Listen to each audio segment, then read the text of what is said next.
नमस्कार दोस्तों, स्वागत है आप सभी का अभी की दुनिया एकेडी चैनल में। आज 22 अक्टूबर 2020 के द हिंदू न्यूज़पेपर के सभी महत्वपूर्ण समाचारों को पढ़ना शुरू करते हैं। तो इन समाचारों की जो सबसे बड़ी न्यूज है उसका टाइटल है PM to attend climate meet in Glasgow. तो चलिए इसे पढ़ते हैं। ग्लासगो में जलवायु बैठक में शामिल होंगे प्रधानमंत्री नरेंद्र मोदी 30 अक्टूबर को संयुक्त राष्ट्र जलवायु परिवर्तन सम्मेलन COP26 में भाग लेने के लिए ग्लासगो की यात्रा करेंगे। भारत ने इस सप्ताह ब्रिटिश सरकार को अवगत कराया है। तो यहाँ पर यह ध्यान देने वाली बात है कि संयुक्त राष्ट्र जलवायु परिवर्तन सम्मेलन COP26 कहाँ होगा, तो ग्लासगो में होगा। और कब होगा, तो 31 अक्टूबर को होगा। चलिए आगे बढ़ते हैं। यह निर्णय तब भी आया जब संयुक्त राज्य अमेरिका, यूरोपीय संघ और यूनाइटेड किंगडम के जलवायु वार्ता प्रतिनिधिमंडल ने भारत के जलवायु लक्ष्यों पर चर्चा करने के लिए दिल्ली की यात्रा की। श्री मोदी और UK के प्रधानमंत्री बोरिस जॉनसन से शिखर सम्मेलन में संयुक्त रूप से एक विश्व, एक सौर, एक पिंड पहल शुरू करने की उम्मीद है, जहां कम से कम 120 विश्व नेताओं ने अपनी उपस्थिति की पुष्टि की है।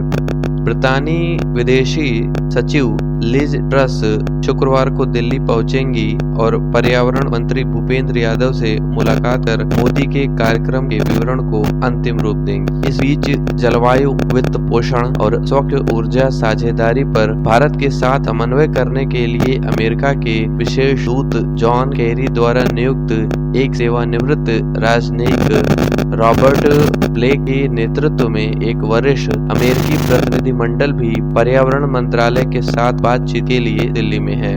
भारत की अपनी पिछली 2 यात्राओं में श्री केरी ने भारत के लिए अपने जलवायु लक्ष्यों को अद्यतन करने के लिए कड़ी मेहनत की थी, जैसा कि पेरिस जलवायु समझौते के बाद अब तक कुछ ही देशों ने किया है। और कोयलों को चरणबद्ध तरीके से समाप्त करने और एक समय सीमा की घोषणा करने के लिए भी नेट जीरो कार्बन उत्सर्जन लक्ष्य को रखा है। श्री ब्लेक की यात्रा यूरोपीय ग्रीन डील के लिए यूरोपीय संघ के कार्यकारी उपाध्यक्ष फ्रांस टिमरमैन के साथ मेल खाती है, जो अंतरराष्ट्रीय सौर गठबंधन के लिए दिल्ली में रहे हैं। राजनयिकों ने कहा है कि श्री मोदी ने ग्लासगो में शिखर सम्मेलन में भाग लेने का निर्णय, जहां वह रोम में G20 शिखर सम्मेलन 30 से 31 अक्टूबर से सीधे उड़ान भरेंगे, को एक सकारात्मक संकेत के रूप में देखा जा सकता है। भारत सम्मेलन में एक अद्यतन योजना की घोषणा करेगा, राजनयिकों ने ऐसा कहा। भारत से 2030 तक 450 गीगावाट अक्षय ऊर्जा स्थापित करने की अपनी महत्वाकांक्षा को दर्शाने के लिए अपनी राष्ट्रीय रूप से निर्धारित प्रतिबद्धताओं NDC को अद्यतन करने की उम्मीद की गई थी, लेकिन ग्लासगो शिखर सम्मेलन से पहले संयुक्त राष्ट्र को अद्यतन NDC जमा करने की समय सीमा 12 अक्टूबर को बिना किसी समस्या के पारित कर दी। एक पश्चिमी राजनयिक ने द हिंदू को बताया कि सच्चाई यह है कि चीन के अलावा भारत एक बढ़ती अर्थव्यवस्था के रूप में और कार्बन उत्सर्जन में एक प्रमुख योगदानकर्ता के रूप में यह सुनिश्चित करने के मामले में भी सबसे महत्वपूर्ण देश है कि दुनिया जलवायु परिवर्तन का मुकाबला करने के लिए अपनी समय सीमा को पूरा करती है और सभी की निगाहें इस पर हैं। स्पष्ट समयबद्ध प्रतिबद्धताएं प्रधानमंत्री मोदी ग्लासगो में COP26 में करेंगे।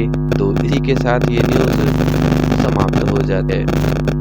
अगली न्यूज का टाइटल है SC says farmers have right to protest but cannot block roads। तो चलिए इसे पढ़ते हैं। सुप्रीम कोर्ट ने कहा है कि किसानों को विरोध करने का अधिकार है, लेकिन सड़कें बंद नहीं कर सकते हैं। सुप्रीम कोर्ट ने गुरुवार को कहा कि सार्वजनिक सड़कों को मुक्त आवाजाही में बाधा डालने के लिए अवरुद्ध नहीं किया जा सकता है। यहां तक कि किसानों और सरकार के बीच लगभग 2 साल की नाकेबंदी के लिए जिम्मेदार कौन है, इस पर शारीरिक सुनवाई के दौरान मौखिक रूप से भिड़ गए। वरिष्ठ अधिवक्ता दुष्यंत दवे और अधिवक्ता प्रशांत भूषण द्वारा प्रतिनिधित्व किए गए किसानों ने कहा कि उनके खिलाफ जनता की भावनाओं को भड़काने के लिए जानबूझकर सड़कों को अवरुद्ध किया गया था। कृषि कानूनों के खिलाफ अपना विरोध जारी रखने के लिए उन्हें रामलीला मैदान और जंतर मंतर में प्रवेश करने की अनुमति दी जानी चाहिए। हरियाणा के सॉलिसिटर जनरल तुषार मेहता ने जनवरी में लाल किले की हिंसा के बारे में अदालत को याद दिलाया, जिसमें कई सैकड़ों घायल हो गए थे और अन्य लोग मारे गए थे। न्यायमूर्ति एस.के. कौल की अध्यक्षता वाली पीठ ने स्वीकार किया है कि आंदोलन में कोई समस्या है और हम यह स्वीकार नहीं करने जा रहे हैं, कोई समस्या नहीं है। इसमें कहा गया है कि किसानों और सरकार के बीच गतिरोध का समाधान निकाला जाना चाहिए। अदालत ने कहा कि उसने शाहीन बाग विरोध मामले में कानून बनाया था कि विरोध के अधिकार से जनता के आंदोलन के अधिकार में बाधा नहीं आनी चाहिए। न्यायमूर्ति कौल ने कहा कि कानून निर्धारित किया गया है, एससी द्वारा बार बार कानून बनाने का कोई कारण नहीं है। श्री दवे ने कहा कि विरोध का अधिकार मौलिक अधिकार है। पुलिस ने सड़कों को जाम कर दिया है। उन्होंने कहा कि प्रदर्शनकारियों की हिंसा पर सरकार का नजरिया तिरछा लग रहा है। तो इसी के साथ ये न्यूज समाप्त हो जाती है। अगली न्यूज का टाइटल है इंडिया 100 करोड़ कोविड-19 वैक्सीन डोजेस। तो चलिए इसे पढ़ते हैं। भारत ने 100 करोड़ कोविड-19 वैक्सीन खुराक को पार किया। भारत ने अभियान शुरू होने के लगभग 9 महीनों में गुरुवार को कोविड-19 टीकों की 100 करोड़ खुराकें पूरी की। प्रधानमंत्री नरेंद्र मोदी ने डॉक्टरों, नर्सों और मील के पत्थर को पार करने में काम करने वाले सभी लोगों के प्रति आभार व्यक्त किया। उन्होंने ट्वीट किया कि भारत इतिहास रचता है। हमने 130 करोड़ भारतीयों की भारतीय विज्ञान, उद्यम और सामूहिक भावना की विजय प्राप्त की है। 100 करोड़ टीकाकरण पार करने पर भारत को बधाई। उन्होंने डॉक्टर राम मनोहर लोहिया अस्पताल का दौरा किया और स्वास्थ्य कर्मियों और वैक्सीन प्राप्त करने वाले लोगों से बातचीत की और उन्होंने कहा कि टीका हमारे नागरिकों के जीवन में गर्व और सुरक्षा लेकर आया है। इस अवसर को चिन्हित करने के लिए केंद्रीय स्वास्थ्य मंत्रालय ने कई कार्यक्रमों का आयोजन किया और कोविड-19 के खिलाफ देश की लड़ाई पर 2 मिनट का वीडियो जारी किया।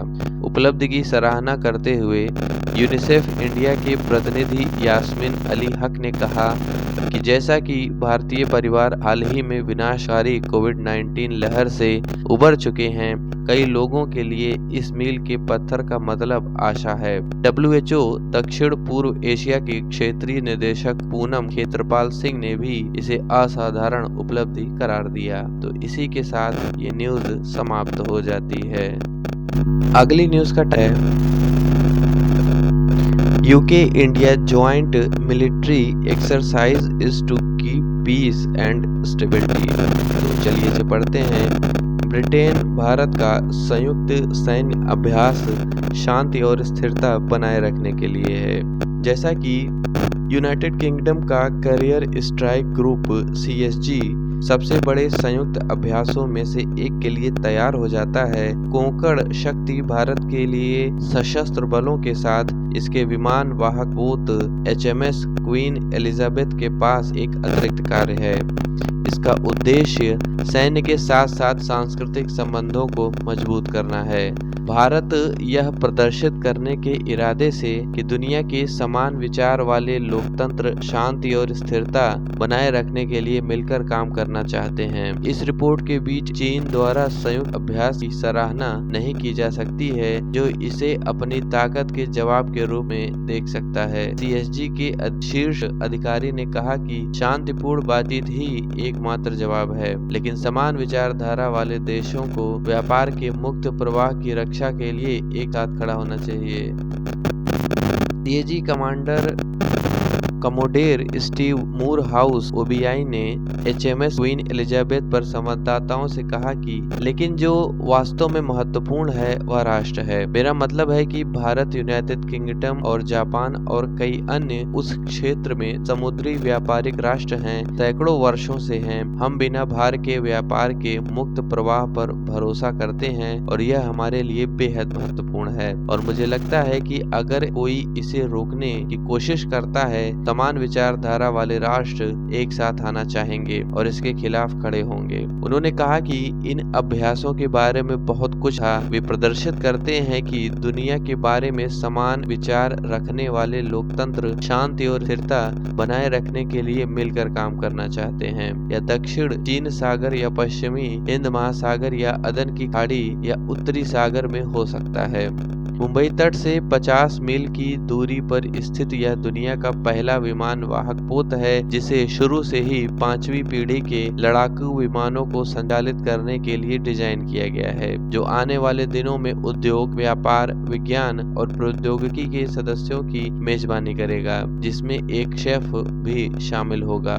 विशेष रूप से भारत के साथ एक संपूर्ण व्यापक और रणनीतिक साझेदारी है, जिस पर दोनों प्रधानमंत्रियों ने हस्ताक्षर किए हैं और रोड मैप 2030 में इसकी परिकल्पना की है। हम इसका एक हिस्सा हैं। मैं सैन्य क्षेत्र का विशेषज्ञ हूँ। भारत के साथ साझेदारी के और भी क्षेत्र हैं जिन्हें हम मजबूत करना और आगे बढ़ाना चाहते हैं। भारत के साथ सबसे बड़े अभ्यासों में से एक का उल्लेख करते हुए उन्होंने कहा कि यह बहुत कम बार हुआ है कि एक राष्ट्र के रूप में यूके ने एक ही समय में समुद्री, भूमि और वायु का अभ्यास किया है। क्या ब्रिटिश सेना जल्दी और सुरक्षित रूप से भारतीय सेना के साथ संचार स्थापित कर सकती है? क्या हम भारतीय नौसेना के साथ ऐसा कर सकते हैं? परंपरागत रूप से बोलते हुए हम नहीं कर सकते। हम इससे आगे जाना है। सामान्य प्रोटोकॉल की आवश्यकता है ताकि भारतीय जहाजों को ब्रिटिश जहाजों और इसके विपरीत से फिर से भर सकें, ऐसा उन्होंने समझाया।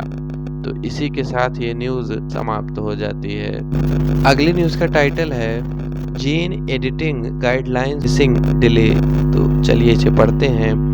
देरी का सामना कर रहे जीन संपादन दिशा निर्देश। यहाँ तक कि केंद्र ने आरोपों की जांच की। अनाधिकृत आनुवंशिक रूप से संशोधित जीएम चावल यूरोप को निर्यात किया गया था, फिर भी अपने स्वयं के वैज्ञानिकों से एक शोध प्रस्ताव पर फैसला करना बाकी है, जो पारंपरिक ट्रांसजेनिक तकनीकी की आवश्यकता के बिना पौधों को आनुवंशिक रूप से संशोधित करने की अनुमति देगा। भारतीय कृषि अनुसंधान संस्थान के वैज्ञानिक ऐसी जीन संपादन तकनीकों का उपयोग करके चावल की लचीली और उच्च उपज वाली किस्मों को विकसित करने की प्रक्रिया में हैं, जिन्हें पहले से ही कई देशों द्वारा अनुमोदित किया जा चुका है और उन्हें उम्मीद है कि चावल की ऐसी किस्में भारतीय किसानों के हाथों में होंगी। हालांकि भारतीय नियामकों के लिए इस तकनीक को पारंपरिक प्रजनन विधियों के समकक्ष मानने का प्रस्ताव है, क्योंकि इसमें कोई विदेशी डीएनए सम्मिलित नहीं है। लगभग 2 वर्षों से जेनेटिक इंजीनियरिंग मूल्यांकन समिति के पास लंबित है। IARI ने पहले गोल्डन राइस पर काम किया है, जो एक पारंपरिक जीएम किस्म है जिसने चावल के पौधे में अन्य जीवों के जीन डाले, लेकिन कृषि संबंधी मुद्दों के कारण 5 साल पहले परीक्षण समाप्त हो गया, निदेशक AK सिंह ने कहा। संस्थान अब साइट डायरेक्टेड न्यूक्लियस SDN 1 और 2 जैसी नई तकनीकों की ओर बढ़ गया है। उनका उद्देश्य CRISPR जैसे जीन एडिटिंग टूल्स का उपयोग करके प्रजनन प्रक्रिया में सटीकता और दक्षता लाना है। इस मामले में आप केवल एक जीन को बदल रहे हैं जो पहले से ही पौधे में मौजूद है, बिना किसी जीन को बाहर लाए। जब प्रोटीन बाहरी जीव से आता है तो आपको सुरक्षा के लिए परीक्षण करने की आवश्यकता होती है, लेकिन इस मामले में यह प्रोटीन पौधे में वही होता है और थोड़ा सा बदल जा रहा है, जैसे प्रकृति उत्परिवर्तन के माध्यम से करती है। डॉक्टर सिंह ने ऐसा कहा। साथ ही साथ उन्होंने कहा कि लेकिन यह प्राकृतिक उत्परिवर्तन या पारंपरिक प्रजनन विधियों की तुलना में बहुत तेज और कहीं अधिक सटीक है, जिसमें परीक्षण और त्रुटि और कई प्रजनन चक्र शामिल हैं। तो इसी के साथ ये न्यूज समाप्त हो जाती है। अगली न्यूज का टाइटल है system to track prisoners on parole. तो चलिए इसे पढ़ते हैं। पैरोल कैदियों को ट्रैक करने की प्रणाली। केंद्रीय गृह मंत्री ने राज्यों को सलाह दी है कि वे पैरोल समय से पहले रिहा किए गए कैदियों की हालिया तस्वीरों को ई-जेल और interoperable criminal justice system database में अपडेट करें, ताकि कानून का उल्लंघन करने की स्थिति में तत्काल अलर्ट उत्पन्न किया जा सके और आसान ट्रैकिंग की सुविधा मिल सके। मुख्य सचिवों को भेजे गए एक परामर्श में मंत्रालय ने कहा कि राज्यों और केंद्र शासित प्रदेशों को मॉडल जेल नियमावली 2016 के प्रावधानों के अनुसार कैदियों को पैरोल और समय से पहले रिहाई को नियंत्रित करने वाली मौजूदा प्रथाओं और प्रक्रियाओं की समीक्षा करने की सलाह दी गई थी और गृह मंत्रालय, राष्ट्रीय मानवाधिकार आयोग और सुप्रीम कोर्ट द्वारा जारी दिशा निर्देश भी जारी किए गए थे। यह भी सलाह दी गई है कि यह सुनिश्चित करने के लिए कि पैरोल और समय से पहले रिहाई पर रिहा किए गए कैदी कानून का उल्लंघन नहीं करते हैं, ऐसे प्रत्येक मामले की निगरानी और अनुवर्ती कार्रवाई के लिए सिस्टम स्थापित किया जाना चाहिए। किसी भी कैदी के फरार होने, हिरासत या जेल से भागने की स्थिति में समय पर कार्रवाई शुरू करने के महत्व को ध्यान में रखते हुए सिस्टम में अपडेट किए गए कैदियों की हाल की तस्वीरों को अद्यतन करना और तत्काल अलर्ट उत्पन्न करना आवश्यक माना गया, जो ऐसे कैदियों की ट्रैकिंग को सक्षम करेगा। इस तरह के मुद्दों को हल करने के लिए ई प्रिविजन और inter operable criminal justice system platform तैनात किए जा सकते हैं। कारागार विभागों से कहा गया था कि वे जेल से किसी के भी भागने या हिरासत में आने के विवरण को वास्तविक समय के आधार पर ई जेल पर अपडेट करें। इस सूचना की त्वरित उपलब्धता से पुलिस और अन्य संबंधित अधिकारियों को फरार या भगोड़े को पकड़ने में सुविधा होगी। एडवाइजरी ने कहा कि राज्यों या केंद्र शासित प्रदेशों को कैदियों की प्रोफाइल को नियमित रूप से अपडेट करने के लिए ई जेल एप्लीकेशन का लाभ उठाना चाहिए। मंत्रालय ने जमानत, पैरोल, फरलो और समय से पहले रिहाई आदि पर रिहा एक कैदी के प्रत्येक मामले की निगरानी और अनुवर्ती कार्रवाई के लिए उपयुक्त प्रणाली स्थापित करने का आह्वान किया ताकि वे आपराधिक गतिविधियों में शामिल न हों। कोई भी व्यक्ति जो या तो जेल से भागने का प्रयास करता है या हिरासत से फरार हो जाता है, उसे जमानत, पैरोल या फरलो देने के लिए विचार नहीं किया जाना चाहिए। इसी के साथ ये न्यूज समाप्त हो जाती है। अगली न्यूज का टाइटल है Pakistan retained FATF grey list again. तो चलिए इसे पढ़ते हैं। FATF की ग्रे लिस्ट पर फिर बरकरार रहा Pakistan. Financial action task force FATF ने गुरुवार को पाकिस्तान को फिर से ग्रे लिस्ट में बरकरार रखा, यह देखते हुए कि उसे यह दिखाने की आवश्यकता है कि संयुक्त राष्ट्र द्वारा नामित आतंकवादी समूहों के वरिष्ठ नेतृत्व के खिलाफ जांच और मुकदमा चलाया जा रहा है, जिसमें Lashkar-e-Taiba, LET, Jaish-e-Mohammed JM, al Qaeda और तालिबान सम्मिलित हैं। एक प्रेस मीट में FATF के अध्यक्ष मार्कस प्लियर ने कहा कि पाकिस्तान लगातार निगरानी में है। डॉक्टर प्लियर ने कहा कि पाकिस्तान सरकार की 2 समवर्ती कार्य योजनाएं हैं, जिसमें कुल 34 कार्य योजनाएं हैं। इसने 30 वस्तुओं को संबोधित किया है या बड़े पैमाने पर संबोधित किया है। इस साल जून से इसी सप्ताह हालिया कार्य योजना, जो मुख्य रूप से मनी लॉन्ड्रिंग की कमियों पर केंद्रित थी, FATF के क्षेत्रीय साझेदार APG यानी एशिया प्रशांत समूह द्वारा कई गंभीर मुद्दों की पहचान के बाद जारी की गई थी। यह कहते हुए कि पाकिस्तान नई कार्य योजना पर समग्र रूप से अच्छी प्रगति कर रहा है, जिसमें 7 में से 4 वस्तुओं को संबोधित किया गया था या बड़े पैमाने पर संबोधित किया गया था। डॉक्टर प्लियर ने पहले की कार्य योजना के बारे में कहा, जो आतंकवादी वित्त पोषण के मुद्दों पर केंद्रित थे और जून 2018 तक थे।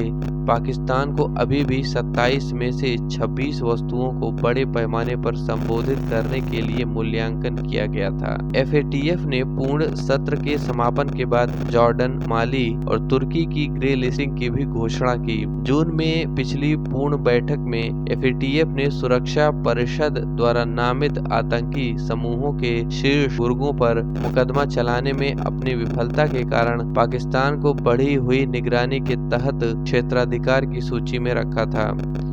FATF इन CFT आतंकवाद के वित्त पोषण का मुकाबला, कार्य योजना मदों और नोटों को संबोधित करने के लिए पाकिस्तान की प्रगति और प्रयासों को पहचानता है और नोट करता है। फरवरी 2021 के बाद से पाकिस्तान ने प्रभावी, आनुपातिक और असंतोषजनक प्रदर्शन करने के लिए शेष 3 में से 2 को पूरा करने के लिए प्रगति की है।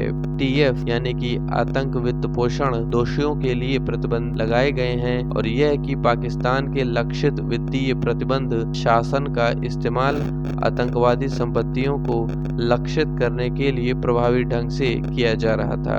FATF ने पाकिस्तान को शेष सिफारिशों पर काम करने के लिए कहा था, जिसमें दिखाया गया था कि आतंकी वित्त पोषण की जांच और अभियोजन ने संयुक्त राष्ट्र द्वारा नामित आतंकवादी समूहों के नेताओं और कमांडरों को लक्षित किया था। इसने सलाह दी थी कि पाकिस्तान को अपनी 6 रणनीतिक रूप से महत्वपूर्ण कमियों को दूर करने के लिए काम करना जारी रखना चाहिए, जिसमें मनी लॉन्ड्रिंग, कानून में संशोधन करके अंतर्राष्ट्रीय सहयोग बढ़ाना और यह प्रदर्शित करना शामिल है कि UNSCR 1373 पदनामों को लागू करने में विदेशों से सहायता मांगी जा रही है। तो इसी के साथ ये न्यूज समाप्त हो जाती है। अगली न्यूज का टाइटल है president attends Bihar houses centenary event. तो चलिए इसे पढ़ते हैं। बिहार हाउस के शताब्दी समारोह में शामिल हुए राष्ट्रपति रामनाथ कोविंद ने गुरुवार को कहा कि वह पहले राष्ट्रपति राजेंद्र प्रसाद की विरासत को आगे बढ़ाने का अवसर पाकर खुश हैं, जो बिहार से भी थे। बिहार की मिट्टी रत्ननगर एक खजाना निधि है। मैं हमेशा इसके लोगों के स्नेह से प्रभावित हुआ हूँ और यही कारण है कि यहाँ की यात्रा मुझे हमेशा खुशी देती है। राष्ट्रपति ने राज्य के विधानसभा भवन की शताब्दी के अवसर पर एक कार्यक्रम में मुख्य अतिथि के रूप में अपने संबोधन में ऐसा कहा। मुख्यमंत्री नीतीश कुमार, राज्यपाल फागू चौहान, उप मुख्यमंत्री तारकिशोर प्रसाद और रेणु देवी, विधानसभा अध्यक्ष विजय कुमार सिन्हा और विधान परिषद के अध्यक्ष अवधेश नारायण सिंह उपस्थित थे। मुख्यमंत्री ने श्री कोविंद का स्वागत किया और उन्हें बिहारी राष्ट्रपति कहा। तो इसी के साथ ये न्यूज समाप्त हो जाती है। अगला टाइटल है WHO UNICEF hello vaccine milestone. तो चलिए इसे पढ़ते हैं। WHO यूनिसेफ ने किया वैक्सीन मील का पत्थर।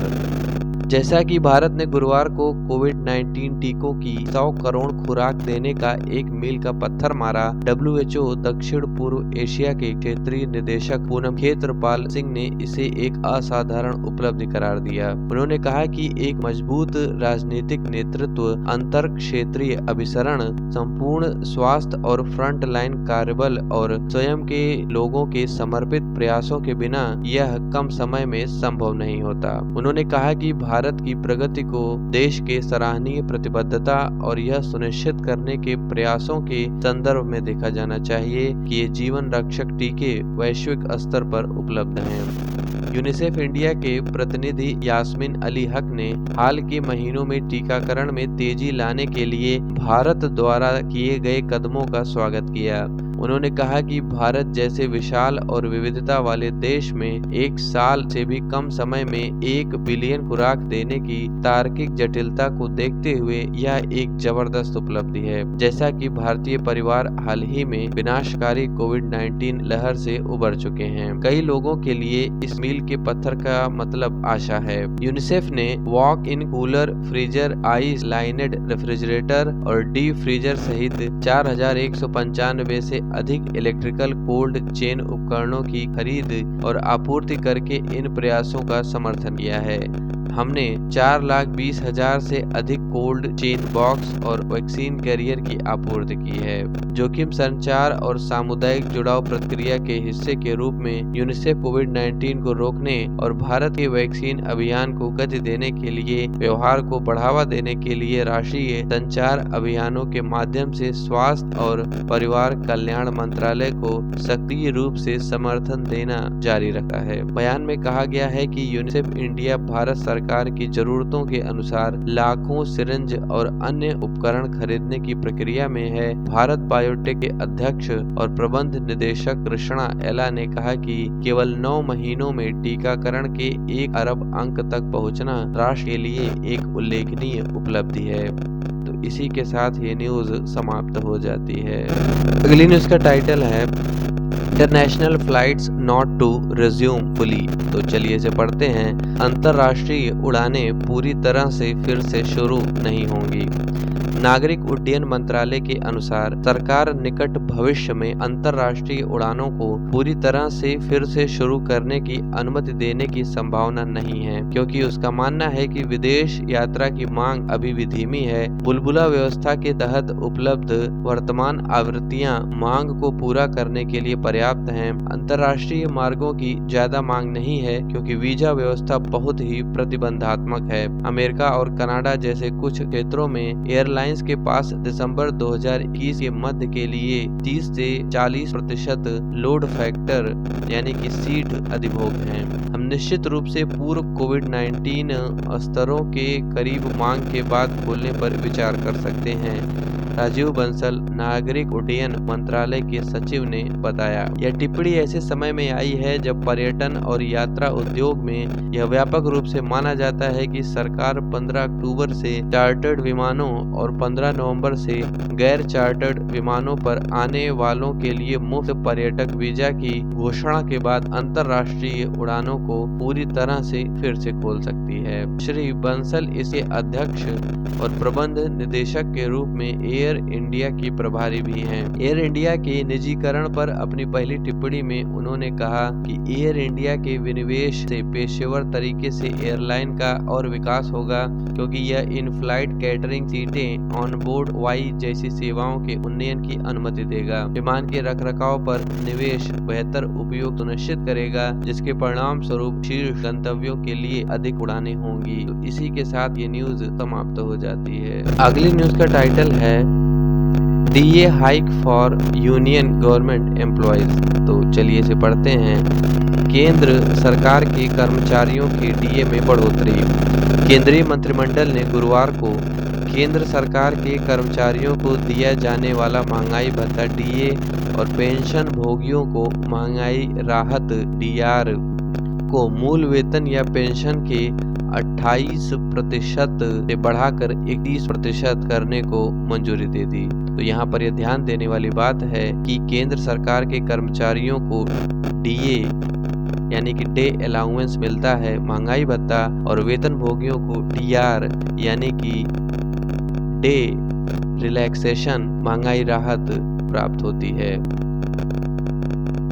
प्रधानमंत्री नरेंद्र मोदी की अध्यक्षता में हुई कैबिनेट की बैठक में महंगाई की भरपाई के लिए 1 जुलाई से डीए और डीआर की अतिरिक्त किस्त जारी करने को मंजूरी दी गई है। एक बयान में कहा गया है कि इससे केंद्र सरकार के 47.14 लाख कर्मचारियों और 68.62 लाख वेतन भोगियों को फायदा होगा। राजकोष पर संयुक्त प्रभाव 9,488.7 करोड़ प्रतिवर्ष होगा।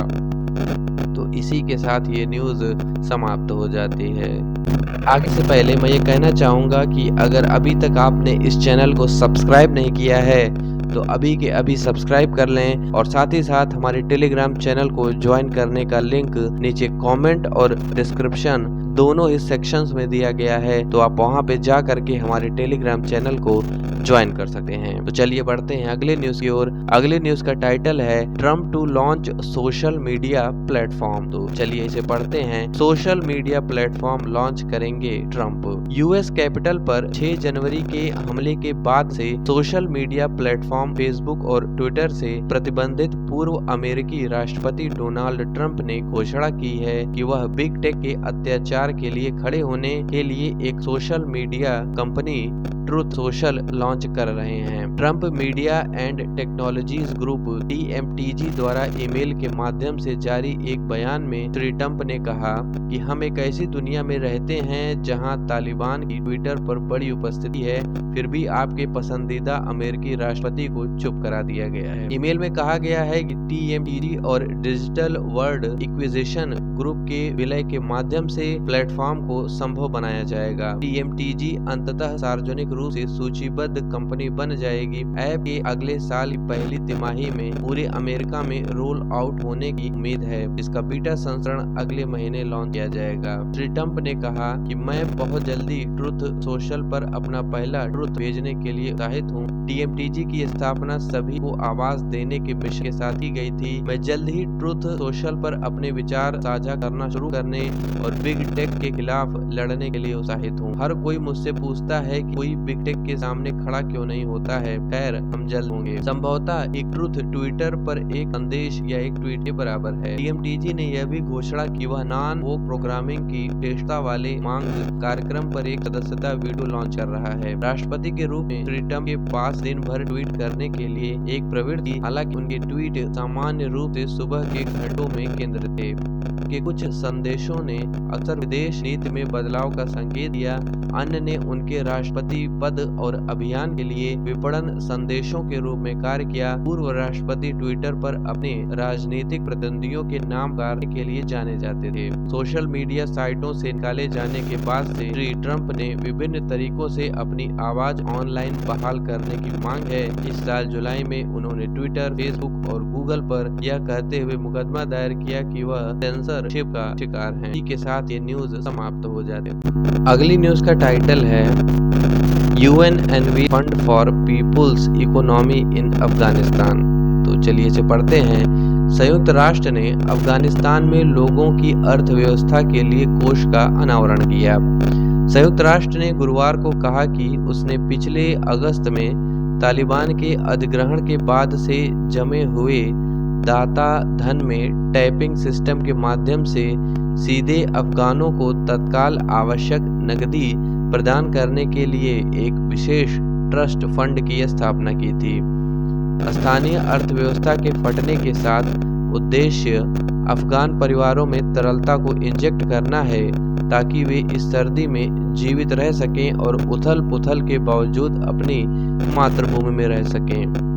संयुक्त राष्ट्र विकास कार्यक्रम UNDP के प्रशासक अचिम स्टेनर ने कहा कि जर्मनी पहला योगदानकर्ता ने फंड को 50 मिलियन यूरो या $100 मिलियन देने का वादा किया था और यह कि वह संसाधनों को जुटाने के लिए अन्य दाताओं के संपर्क में था। श्री स्टेनर ने एक समाचार ब्रीफिंग में बताया कि हमें कदम आगे बढ़ाना है, हमें एक लोगों की अर्थव्यवस्था को स्थिर करना है और जीवन बचाने के अलावा हमें आजीविका भी बचानी है। उन्होंने कहा कि क्योंकि अन्यथा हम वास्तव में इस सदी के माध्यम से और अगले वर्ष में एक परिदृश्य का सामना करेंगे जहां लाखों अफगान अपनी जमीन पर, अपने घरों में, अपने गांव में रहने और जीवित रहने में असमर्थ हैं। इसके निहितार्थों को समझना मुश्किल नहीं है। अंतर्राष्ट्रीय मुद्रा कोष ने मंगलवार को कहा कि अफगानिस्तान की अर्थव्यवस्था इस साल 30% तक सिकुड़ने वाली है और इससे शरणार्थी संकट और बढ़ सकता है जो उसके पड़ोसी देशों तुर्की और यूरोप को प्रभावित करेगा।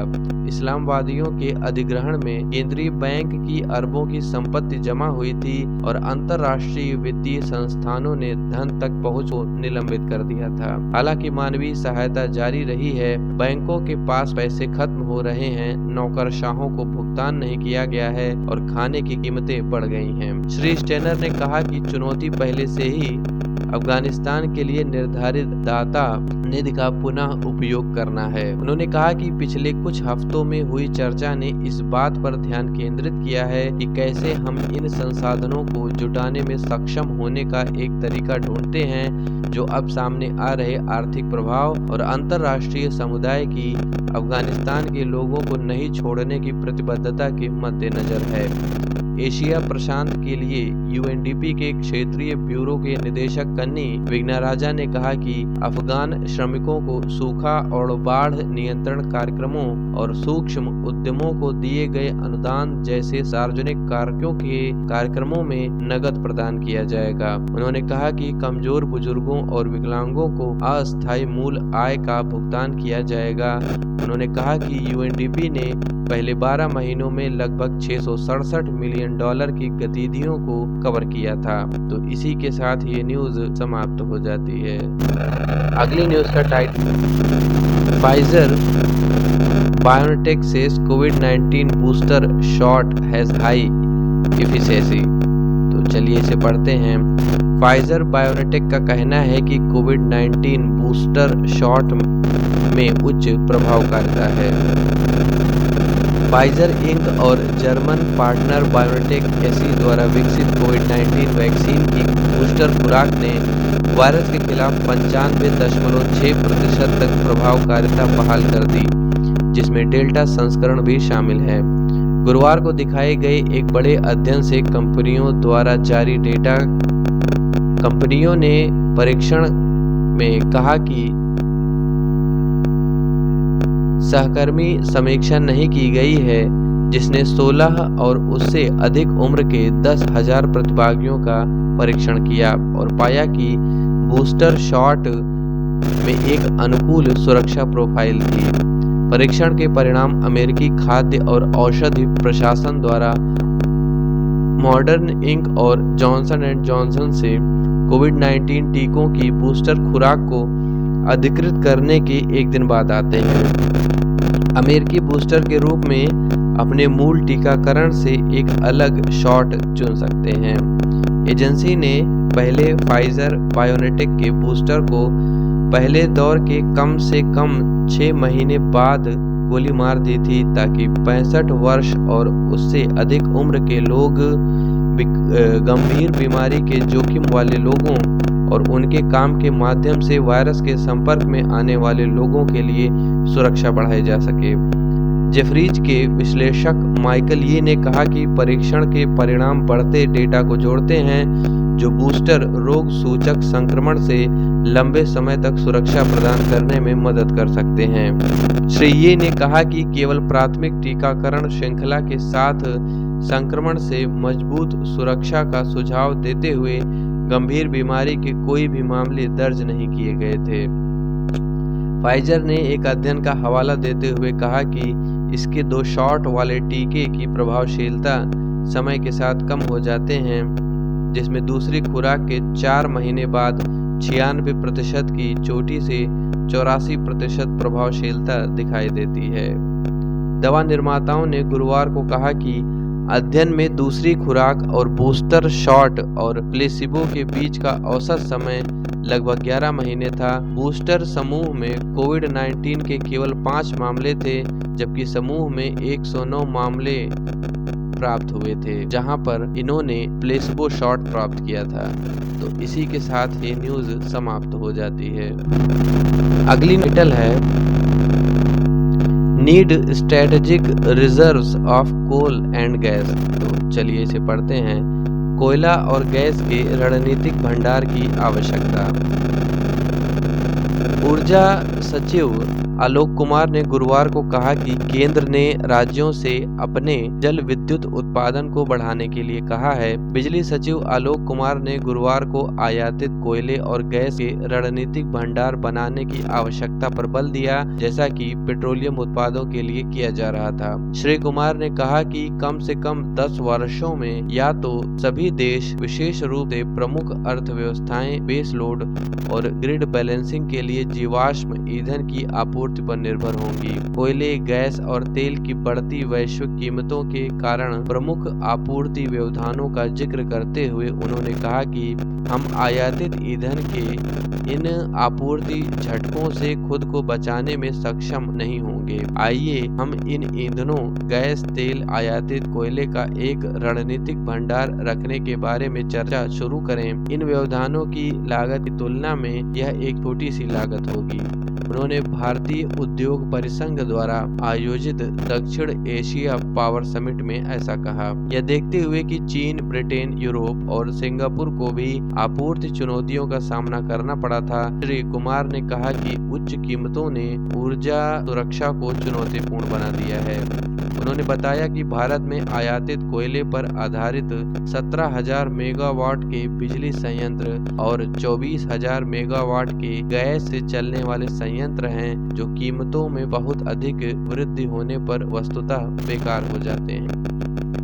कई देशों ने रणनीतिक भंडार रखना शुरू कर दिया है, क्योंकि जब संकट की बात आती है तो हर देश पहले अपनी जरूरतों को पूरा करेगा। रूस ने यूरोप को गैस की आपूर्ति में कटौती की है, क्योंकि वे चाहते हैं कि उनके देश में अधिक गैस की खपत हो। उन्होंने कहा, दक्षिण एशियाई देशों के लिए समान भंडार बनाने का मामला बनाना है। जीवाश्म ईंधन की आपूर्ति की कमी से निपटने के लिए ऊर्जा टोकरी में विविधता लाने की आवश्यकता पर बल देते हुए अधिकारी ने कहा कि पिछले एक सप्ताह से हम अपने कोयले के संरक्षण के लिए ऑफ पीक दिनों में अतिरिक्त जल विद्युत पैदा कर रहे हैं। हमने राज्यों से बात की है और कहा है कि जहां भी आपके पास जलाशय या उच्च जल स्तर है, कृपया अधिक जल विद्युत उत्पन्न करें ताकि हम कोयले को बचा सकें। उच्च वैश्विक कोयले की कीमतों के कारण आयात गिरावट के साथ बिजली की मांग में वृद्धि के कारण राज्य द्वारा संचालित कोल इंडिया से रिकॉर्ड आपूर्ति के बावजूद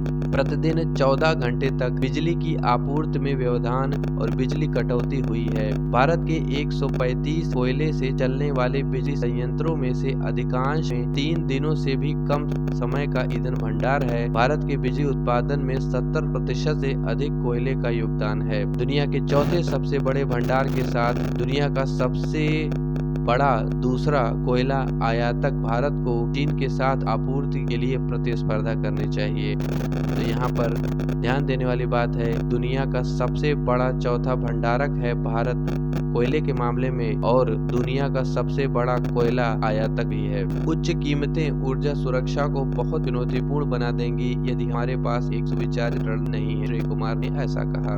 तो इसी के साथ ये न्यूज समाप्त हो जाती है। अगली न्यूज का टाइटल है corporate frauds to rise in next 2 years, Deloitte. तो चलिए इसे पढ़ते हैं।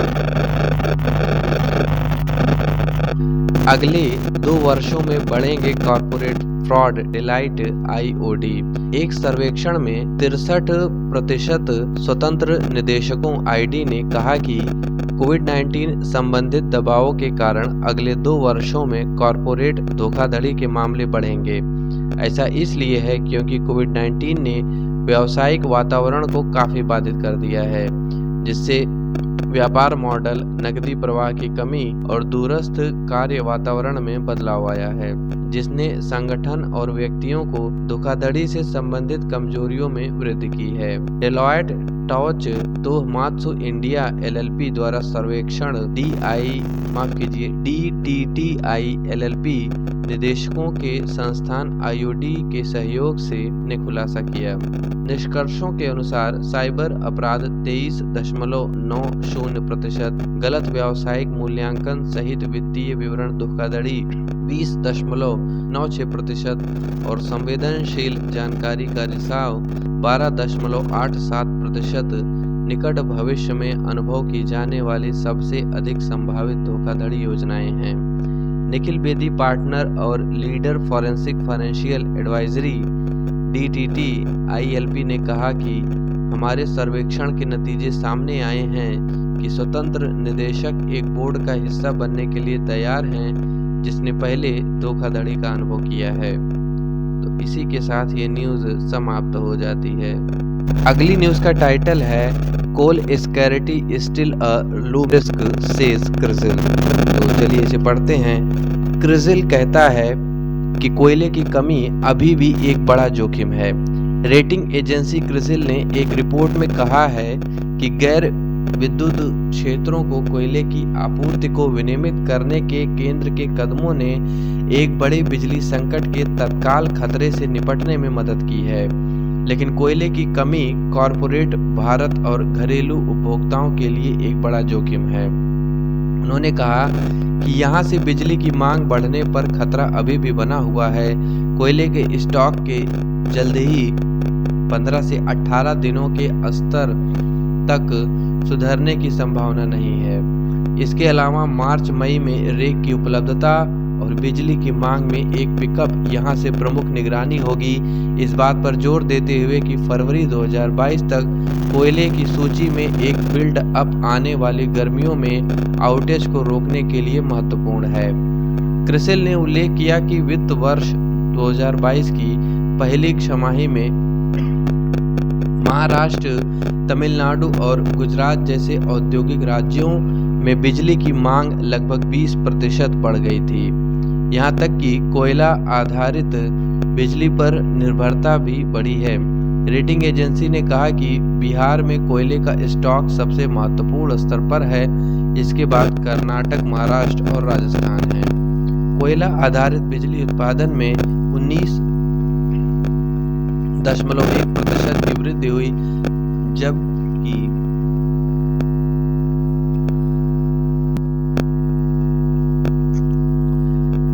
अन्य पारंपरिक स्रोतों से सालाना 15.5% की गिरावट देखी गई। तो इसी के साथ ये न्यूज़ समाप्त हो जाती है। अगली न्यूज़ का टाइटल है sharp economic revival underway says Goyal. तो चलिए इसे पढ़ते हैं। तीव्र आर्थिक पुनरुद्धार चल रहा है, गोयल ऐसा कहते हैं। सभी संकेतक भारतीय अर्थव्यवस्था में एक स्पष्ट और तेज सुधार की ओर इशारा करते हैं। वाणिज्य और उद्योग मंत्री पीयूष गोयल ने गुरुवार को जोर देकर कहा कि ऊर्जा सुरक्षा आत्मनिर्भरता की दिशा में भारत के अभियान के लिए मुख्य चालक है। पहली तिमाही में सकल घरेलू उत्पाद में रिकॉर्ड 20.1% की वृद्धि हुई है। मेक इन इंडिया अब दुनिया के लिए बना रहा है। पहली बार दूसरी तिमाही में हमारा निर्यात $100 अरब को पार कर गया। विदेशी मुद्रा भंडार अब बढ़कर $638 अरब हो गया है। पिछले 4 महीनों में एफडीआई पिछले साल के इसी आंकड़े से 62% अधिक है। ये सभी भारत के प्रति बढ़ते आत्मविश्वास की ओर इशारा करते हैं। श्री गोयल ने सेरावीक द्वारा आयोजित इंडिया एनर्जी फोरम को संबोधित करते हुए कहा, हाल के वर्षों में बिजली की लागत में तेज गिरावट का हवाला देते हुए उन्होंने कहा कि सौर ऊर्जा की कीमत लगभग 6 से 7 साल पहले 8 से 10 रुपए प्रति यूनिट से घटकर मात्र 2.40 रुपए रह गई थी। तो इसी के साथ ये न्यूज़ समाप्त हो जाती है। अगली न्यूज़ का टाइटल है PSU बैंक्स में get more capital in Q4। तो चलिए इसे पढ़ते हैं। चौथी तिमाही में PSU बैंकों को मिल सकती है अजीब नियामक आवश्यकताओं को पूरा करने के लिए केंद्र चालू वित्त वर्ष की अंतिम तिमाही के दौरान सार्वजनिक क्षेत्र के बैंकों में पूंजी पंप करने की संभावना है। सरकार ने 2021-22 के बजट में सरकारी बैंकों में पूंजी डालने के लिए 20,000 करोड़ रुपए का आवंटन किया। अगली तिमाही में बैंकों की पूंजी की स्थिति की समीक्षा की जाएगी और आवश्यकता के आधार पर नियामक जरूरतों को पूरा करने के लिए निवेश किया जाएगा। सूत्रों ने कहा कि आगे बढ़ते हुए दबावग्रस्त संपत्तियों में वृद्धि पूंजी की आवश्यकता को निर्धारित करेगी। तो इसी के साथ ये न्यूज़ समाप्त हो जाती है। अगली न्यूज़ का टाइटल है कैबिनेट ओकेज इम्प्लीमेंटिंग PM गति। तो चलिए इसे पढ़ते हैं। कैबिनेट ने PM गति शक्ति को लागू करने की मंजूरी दी। प्रधानमंत्री नरेंद्र मोदी द्वारा मल्टी मॉडल कनेक्टिविटी परियोजनाओं के परिणामों में सुधार के लिए PM गति शक्ति राष्ट्रीय मास्टर प्लान का अनावरण करने के एक सप्ताह बाद आर्थिक मामलों की मंत्रिमंडलीय समिति CCEA ने गुरुवार को इसके कार्यान्वयन के लिए एक संस्थागत ढांचे को मंजूरी दी। सूचना और प्रसारण मंत्री अनुराग ठाकुर ने कैबिनेट और CCE की बैठक के बाद कहा कि PM गति शक्ति मास्टर प्लान को कैबिनेट सचिव की अध्यक्षता में सचिवों के एक अधिकार प्राप्त समूह के नेतृत्व में 3 स्तरीय निगरानी प्रणाली के साथ मंजूरी दी गई है। तो इसी के साथ ये न्यूज़ समाप्त हो जाती है। अब हम पहुंच चुके हैं खबरों के सबसे अंतिम पड़ाव पर, जो कि है डेटा पॉइंट। इस डेटा पॉइंट का टाइटल है inoculation rate continues to fall. तो चलिए इसे पढ़ते हैं। यहाँ पर कोविड-19 टीकाकरण के बारे में जानकारी लिखी गई है, जहाँ पर लिखा है कि भारत में 11 अक्टूबर से लेके 20 अक्टूबर के बीच में कोविड-19 वैक्सीनेशन की दैनिक दर इस महीने के शुरुआती 10 दिनों यानी 1 अक्टूबर से 10 अक्टूबर के बीच की तुलना में गिर गई। यहाँ पर 1 से 10 अक्टूबर के बीच में जहां 6.2 मिलियन डोजेज दी गई थी, वहीं पर 11 से 20 अक्टूबर के बीच में केवल 4.7 मिलियन डोजेज ही दी गई थी। भारत में सितंबर के मध्य के बाद से वैक्सीन की लगाने की दर घटती चली जा रही है। 11 से 20 अक्टूबर के बीच में राज्यों जैसे तमिलनाडु, यूपी और बिहार में दैनिक डोजेस की संख्या में घटोतरी निरंतर हो रही है। केवल थोड़ी बहुत बढ़ोतरी आंध्र प्रदेश, कर्नाटक और मध्य प्रदेश में हुई है। यहाँ पर आप नीचे चार्ट में देख सकते हैं कि 1 जून से लेकर के 20 अक्टूबर तक के हर 10-10 दिन के गैप के आंकड़ों को दर्शाया गया है और 31 अगस्त तक जो लक्ष्य हमें हासिल करना है उसको भी नीचे दर्शाया गया है कि इस रफ्तार से अगर टीकाकरण चलता रहेगा तो 31 दिसंबर तक हमें कितने अधिक टीकाकरण की लाभ प्राप्ति हो सके। और इसके साथ ही नीचे बने आप ग्राफ में देख सकते हैं कि 11 सितंबर 2021 से 20 अक्टूबर 2021 के बीच में जो डेली कोविड-19 की डोजेस हैं उसमें किस हिसाब से उतार चढ़ाव आया है। ये आंकड़े मिलियन में दिए गए हैं और इसके साथ ही के नीचे जो इंडिया के 2 मैप बने हैं, यहाँ पर आप देख सकते हैं कि यहाँ पर जो ग्रीन कलर से राज्य को दर्शाया गया है, ये ऐसे राज्य हैं जहाँ पर 80% से ऐसी आबादी है जिन्होंने 1 डोज लिया है और साथ ही साथ दूसरे ग्राफ में 35% से कम आबादी है जिन्होंने दोनों डोज ली है। इसके साथ ही पीले रंग से दर्शाए गए राज्यों में 1 डोज लेने वालों की वयस्कों की प्रतिशतता 60 से 80% है और दोनों डोज लेने वाले वयस्कों की संख्या 25 से 35% है और 60% से ऐसे कम राज्य हैं जहां पर वयस्कों को केवल 1 डोज दी गई है और 25% से ऐसे कम राज्य हैं जहां पर वयस्कों को कोविड की दोनों डोज दी गई हैं। इसके साथ ही भारत के अलग अलग राज्यों के दैनिक डोजेस के आंकड़ों को प्रस्तुत किया गया है और ये आंकड़े 1 अक्टूबर से 10 अक्टूबर फेज 1 और 11 अक्टूबर से 20 अक्टूबर फेज को प्रस्तुत करते हैं। तो आप इस पेज का स्क्रीनशॉट लेकर के इसे ध्यान से पढ़ने और समझने की पूरी कोशिश कीजिएगा। आज के यानी कि 22 अक्टूबर 2021 के द हिंदू न्यूज़पेपर के सभी महत्वपूर्ण समाचारों की यहीं पर समाप्ति हो जाती है। इस वीडियो को अधिक से अधिक लाइक और कमेंट करते हुए शेयर भी कीजिएगा। साथ ही साथ हमारे चैनल को सब्सक्राइब करते हुए बेल नोटिफिकेशन को भी ऑन कर दीजिए ताकि आने वाले वीडियोस की नोटिफिकेशन आपको टाइम टू टाइम मिलती रहे। मिलेंगे आपसे अगले वीडियो में, तब तक के लिए धन्यवाद और नमस्कार।